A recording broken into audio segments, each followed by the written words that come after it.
Hey everybody! Today I'm here with a super simple do-it-yourself for spring. Off-the-shoulder tops are very trendy this season, so I thought I would show you how to make your own.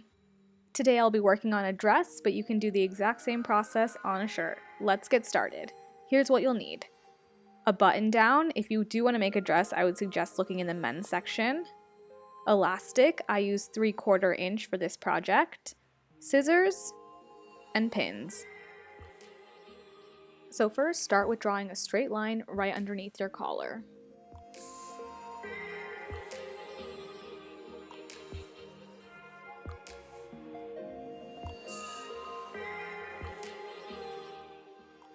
So now go ahead and connect the two. I know what you're thinking, Steph, why can't I just cut off the top of the shirt? Trust me, this is a little bit more work, but the end result will look so much better. Now go ahead and cut off the top part of your shirt.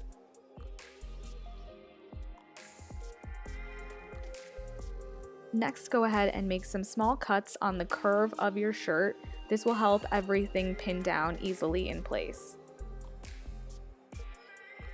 So the measurements for the casing are all going to depend on the width of the elastic that you decide to use. You want to make sure you give yourself enough room for seam allowance, but also you don't want it to be super loose that the elastic is swimming in the casing or too tight that it starts to bunch up. Now go ahead and pin it all the way around and then stitch it closed. You can do this by hand or with a sewing machine. Don't forget to leave a little bit of room open so that you can feed your elastic through. And I find that the easiest way to do that is with a safety pin.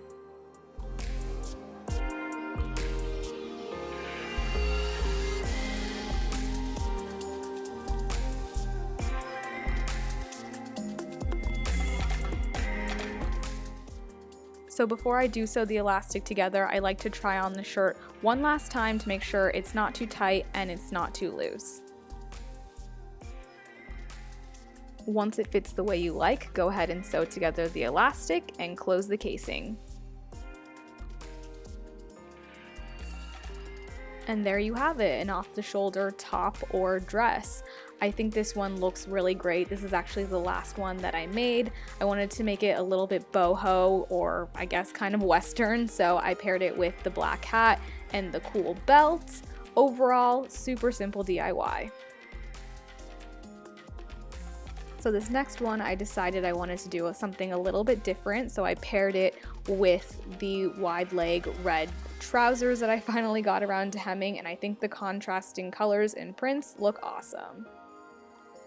So I wanted to see if this technique would work on denim, which it did. I bought this shirt at Goodwill for $6, went ahead and made it off the shoulder, cut the bottom of it off because the length was a little bit weird, and I decided to leave it frayed. If you don't want to leave it frayed, you could obviously hem the bottom of it, but I just think it looks great.